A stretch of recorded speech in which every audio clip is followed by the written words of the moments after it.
Et si tout ce que vous croyez savoir sur l'humanité était faux? Et si nos dieux n'étaient jamais partis?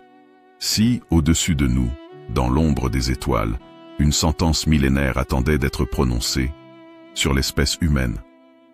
Voici l'histoire qu'aucun livre n'a osé imprimer. Une histoire gravée sur la dernière tablette interdite, cachée dans les sables d'un désert oublié. Une histoire d'êtres venus des cieux, les Anunnaki, et de leur retour en 2025. Aujourd'hui, nous vous révélons le dernier chapitre. Le jugement des dieux a commencé. Et vous en faites partie. Restez jusqu'au bout. Vous ne verrez plus jamais le monde de la même façon. Abonnez-vous à Histoires émouvantes. Et surtout, likez cette vidéo avant que la vérité ne soit effacée à jamais. Le ciel s'assombrit brusquement, comme si la lumière elle-même craignait ce qui allait arriver. Depuis des décennies, les astronomes scrutaient le cosmos, à la recherche de signes, de comètes, d'astéroïdes, mais aucune observation ne préparait le monde à ce qui allait bientôt émerger. Une planète étrange, aux orbites chaotiques, nommée Nibiru dans les textes anciens, s'approchait inexorablement de la Terre. Les premières rumeurs avaient commencé à circuler sur les forums de passionnés d'archéologie interdite. Puis, les images satellites fuitaient. Un corps céleste gigantesque, aux formes irrégulières, brillant d'un éclat rougeâtre inquiétant, traversait le système solaire. La science officielle resta muette, refusant d'admettre l'évidence. Pourtant, dans les coulisses du pouvoir, des décisions furent prises. L'humanité allait faire face à un retour inattendu.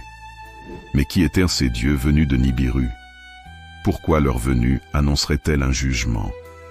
Et surtout, que cachait la fameuse dernière tablette gravée dans un langage ancien, qu'aucun humain n'avait encore réussi à déchiffrer? Pour comprendre la menace qui pèse sur le monde, il faut remonter plus de 6000 ans en arrière, au cœur des premières civilisations sumériennes.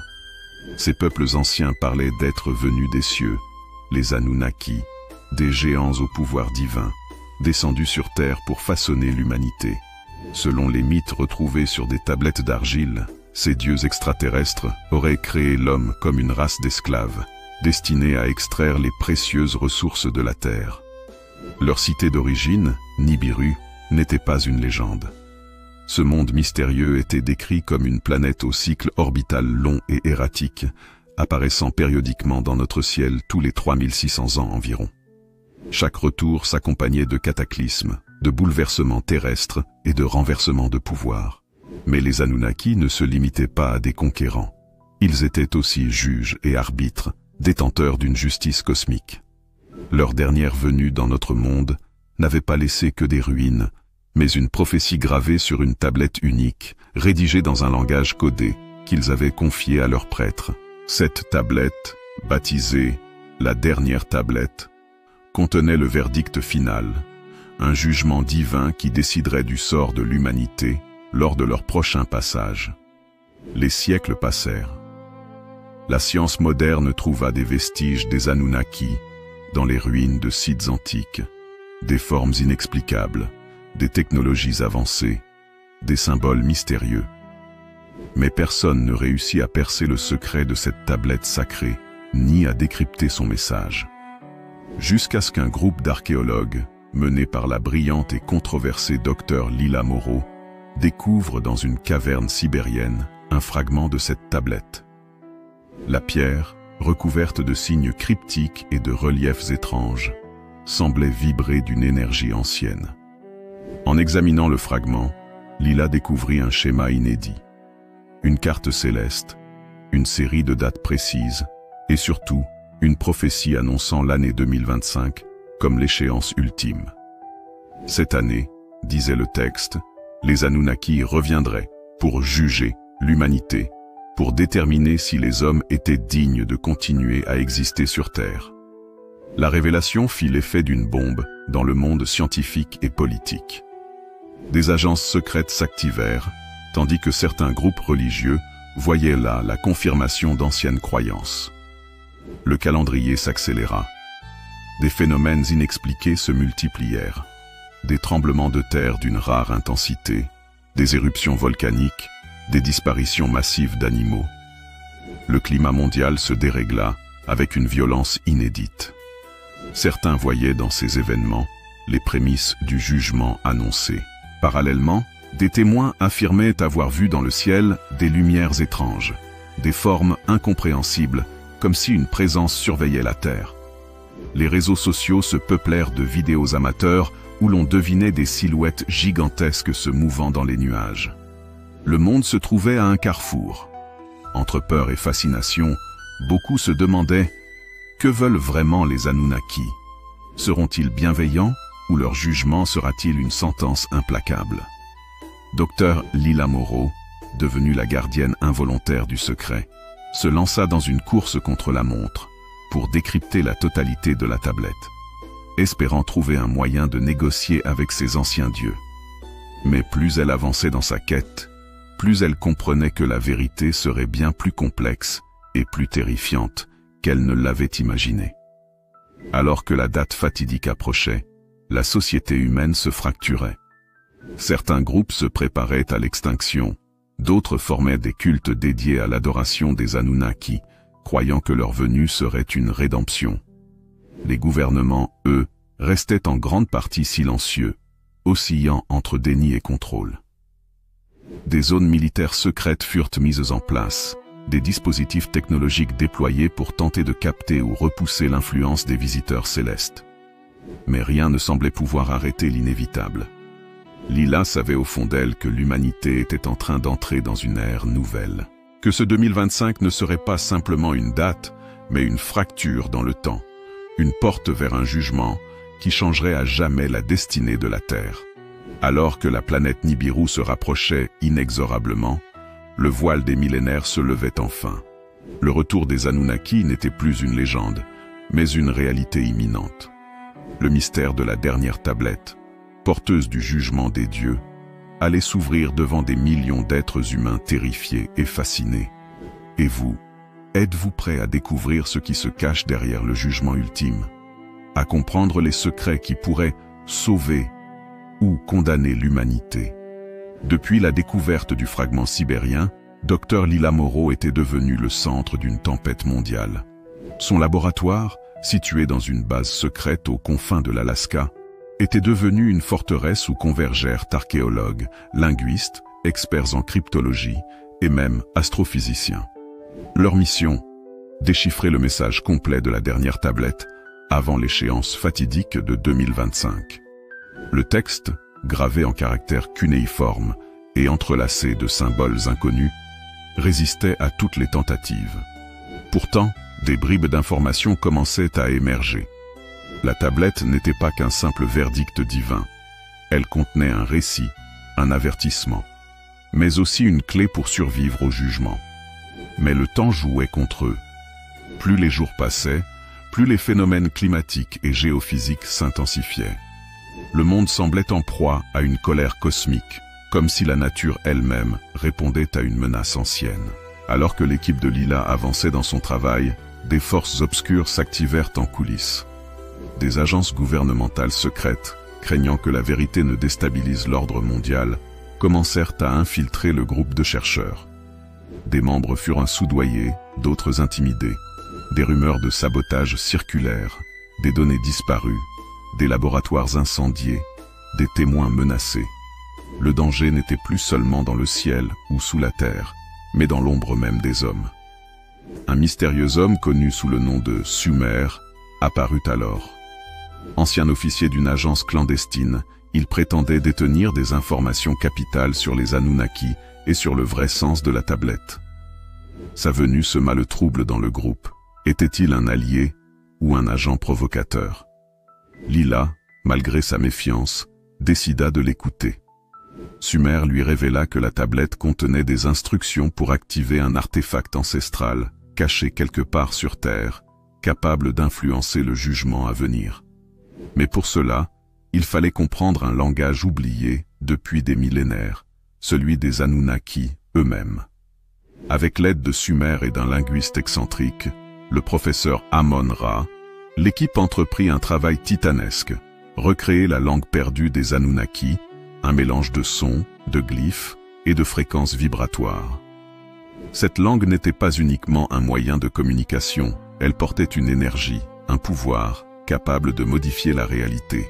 Les données scientifiques accumulées confirmaient l'approche de Nibiru, mais les phénomènes étranges défiaient toute explication rationnelle. Était-ce la fin d'un monde ou le début d'une transformation? Le déchiffrement de la tablette ouvrait des portes vers des connaissances interdites. La manipulation du temps, la fusion entre matière et esprit, la conscience collective de l'humanité comme entité vivante. Le jugement ne se limitait pas à un verdict, mais à une évolution forcée. Mais les tensions montaient. Les gouvernements multipliaient les opérations clandestines pour récupérer les fragments de la tablette et contrôler les révélations. Lila et son équipe furent contraints de fuir plusieurs fois, traqués par des mercenaires. Dans l'ombre, Sumer révéla qu'une faction dissidente des Anunnaki eux-mêmes était impliquée, cherchant à influencer le jugement pour imposer leur propre vision. Cette guerre secrète entre dieux déterminait désormais le sort des hommes. Après des mois d'efforts, un morceau crucial de la tablette fut enfin déchiffré. Une phrase finale, énigmatique, qui semblait contenir la clé de tout. Lorsque les étoiles s'aligneront et que l'ombre embrassera la lumière, l'homme choisira son destin et les dieux dévoileront leur dernier jugement. Cette phrase bouleversa Lila. Elle comprit que le jugement ne serait pas imposé, mais choisi. Que la conscience collective de l'humanité, sa capacité à évoluer, à transcender ses erreurs, serait la véritable épreuve. Mais cela signifiait aussi que la peur, la haine et la division pouvaient sceller notre destruction. Le temps de l'unité ou de la chute était arrivé.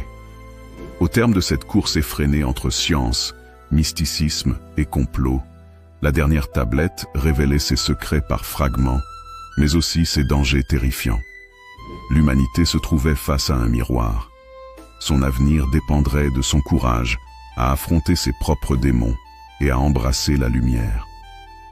Le jugement des dieux approchait, inexorable et silencieux, prêt à s'abattre sur un monde divisé et sur une vérité qui pourrait tout changer. Le 21 juin 2025, alors que le solstice d'été marquait un moment sacré pour les civilisations antiques, la planète Nibiru se montra enfin dans le ciel de la Terre. Une immense sphère rougeoyante, entourée d'anneaux incandescents, se dressa à l'horizon, visible à l'œil nu dans toutes les grandes villes du globe. La panique, mêlée à une fascination morbide, s'empara des foules. Pourtant, dans les cercles occultes, ce jour était attendu depuis des millénaires. Le jugement des dieux allait commencer. Au même instant, dans un temple souterrain enfoui sous les ruines de l'ancienne Babylone, la dernière tablette, enfin reconstituée, s'activa mystérieusement. Des glyphes lumineux s'animaient, projetant dans l'air des hologrammes d'une précision effrayante. Cartes stellaires, visages divins et un message clair: ceux qui ne seront pas prêts seront consumés par le feu des cieux. La prophétie se mit en marche. Partout sur Terre, des individus furent frappés par des visions. Certains virent des êtres gigantesques, aux traits reptiliens, revêtus de robes d'or, peser leur âme dans une balance cosmique. D'autres entendirent une voix profonde, parlant un langage oublié, les appelant à se présenter devant le tribunal céleste. Ces visions n'étaient pas des hallucinations. Des phénomènes mesurables se produisaient, captés par des instruments scientifiques. Lila, qui étudiait ces événements, comprit que l'humanité entière était en train de vivre une épreuve collective, une mise à l'épreuve spirituelle et morale dictée par les Anunnaki. Face à ce bouleversement, des factions se formèrent. Certains gouvernements tentèrent d'utiliser la peur pour asseoir leur pouvoir, lançant des appels à la discipline et au contrôle. Mais d'autres voix s'élevèrent, prônant la paix et l'union. Lila trouva un allié inattendu en Hélior, le chef des gardiens de la tablette, qui accepta de l'aider à guider l'humanité vers la compréhension et la rédemption. Ensemble, ils organisèrent des rassemblements pacifiques, invitant les gens à dépasser leurs peurs et à accepter leurs responsabilités dans le jugement. Mais la lumière attira aussi les ténèbres. Des groupes radicaux, convaincus que le jugement signifierait la fin des faibles, commencèrent à persécuter ceux qui s'opposaient à eux. Des affrontements sanglants éclatèrent entre fanatiques religieux, forces militaires et civils désespérés. La planète semblait vibrer au rythme d'une guerre mystique. Parallèlement, des entités inconnues firent leur apparition. Certains témoins rapportèrent avoir vu des figures imposantes, aux yeux brillants, capables de manipuler la matière et le temps. Étaient-ce les Anunnaki eux-mêmes, ou leurs émissaires? Au cœur du mystère, Lila et Elior découvrirent un autre fragment perdu de la tablette, qui mentionnait les arches stellaires, d'anciens portails cosmiques créés par les Anunnaki pour communiquer entre Nibiru et la Terre. Ces arches pouvaient en servir de pont pour une ascension spirituelle, mais aussi de passage vers une annihilation totale. Leur localisation exacte restait inconnue, mais les inscriptions laissaient entendre qu'elles seraient activées le jour du jugement. La course pour retrouver ces portails devint une priorité.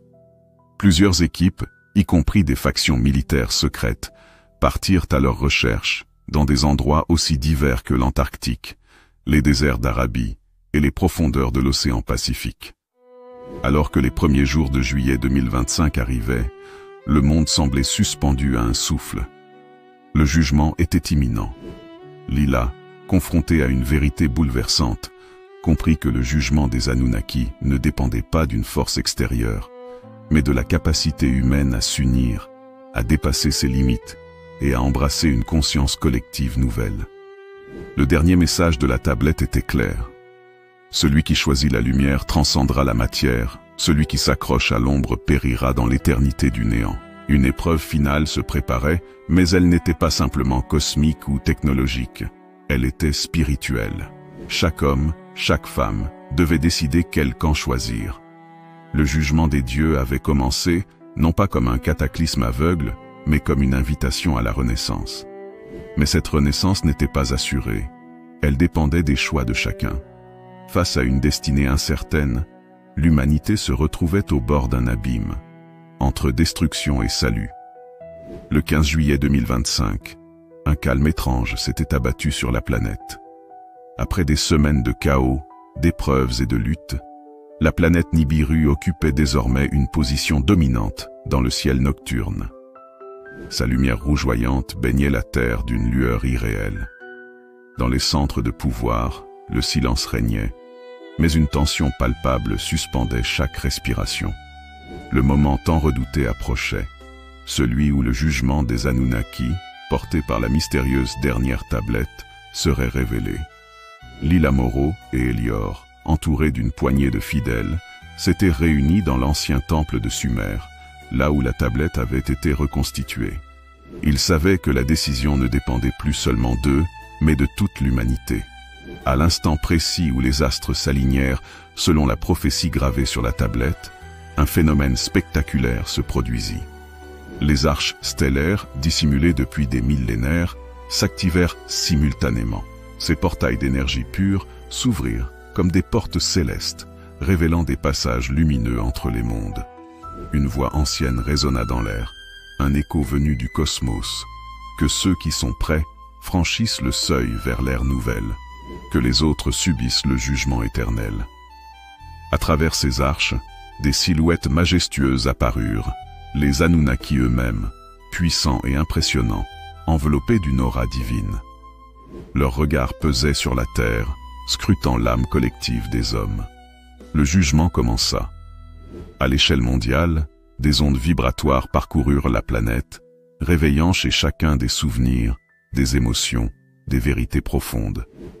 Les Anunnaki n'étaient pas là pour détruire aveuglément, mais pour sonder le cœur de chaque être, évaluer ses actes, ses choix, ses intentions. Lila ressentit une fusion inexplicable avec l'univers, une compréhension nouvelle s'imposant à elle. Ce jugement était aussi une chance, une invitation à transcender la dualité humaine, lumière et ombre, peur et amour. Des millions d'âmes furent élevées vers une conscience supérieure, tandis que d'autres furent consumées par la force destructrice de leurs propres ténèbres. À la fin du jugement, une transformation radicale se produisit. Ceux qui avaient choisi la lumière virent leur corps et leurs esprits évoluer, fusionnant avec une énergie cosmique nouvelle. La Terre elle-même sembla vibrer à une fréquence supérieure, guérissant ses blessures et redonnant espoir à un monde en souffrance. Lila et Elior, devenus guides spirituels de cette nouvelle ère, incarnaient la promesse d'un futur différent, fondé sur l'unité, la conscience et le respect entre tous les êtres. Mais la dernière tablette ne livra pas tous ses secrets. Avant de disparaître dans une lumière éclatante, elle laissa un dernier message, gravé dans l'éther. Le jugement est un cycle éternel. Celui qui croit avoir triomphé devra toujours veiller, car les étoiles tourneront à nouveau. Lila comprit alors que l'histoire ne faisait que commencer, que les Anunnaki, loin d'être de simples dieux juges, étaient aussi des gardiens d'un équilibre fragile, un rappel constant que l'humanité devait évoluer sans cesse pour survivre. Ainsi s'acheva le jugement des dieux, une épreuve mythique, une aventure hors du temps, où passé, présent et futur s'entremêlaient pour révéler la vérité ultime. Le destin de l'humanité n'est jamais figé. Il est un choix perpétuel entre l'ombre et la lumière. À vous désormais de faire ce choix, car le voyage continue, et les étoiles ne cessent jamais de tourner. Voilà, nous arrivons au terme de cette incroyable aventure qu'a été Anunnaki 2025, épisode final. Le jugement des dieux, la dernière tablette. Un récit où mythes anciens, découvertes scientifiques et mystères cosmiques se sont entremêlés pour nous rappeler que notre destin est entre nos mains. Un chemin parsemé d'épreuves, de choix, mais aussi d'espoir. Je tiens à vous remercier du fond du cœur d'avoir suivi cette histoire jusqu'au bout. Votre curiosité et votre passion pour les mystères qui dépassent notre compréhension donnent vie à ces récits et nous poussent à explorer toujours plus loin. C'est grâce à vous que cette chaîne, Histoires émouvantes, peut continuer à grandir et à partager des histoires qui touchent l'âme. Si ce voyage vous a plu, pensez à liker la vidéo, à vous abonner et à activer la cloche pour ne rien manquer des prochains épisodes et histoires fascinantes qui vous attendent. Vos encouragements sont la plus belle récompense. Restez curieux, restez ouverts, et surtout, n'oubliez jamais que le plus grand mystère, c'est souvent celui qui vit en nous. À très bientôt pour une nouvelle histoire, pleine d'émotions et d'émerveillement.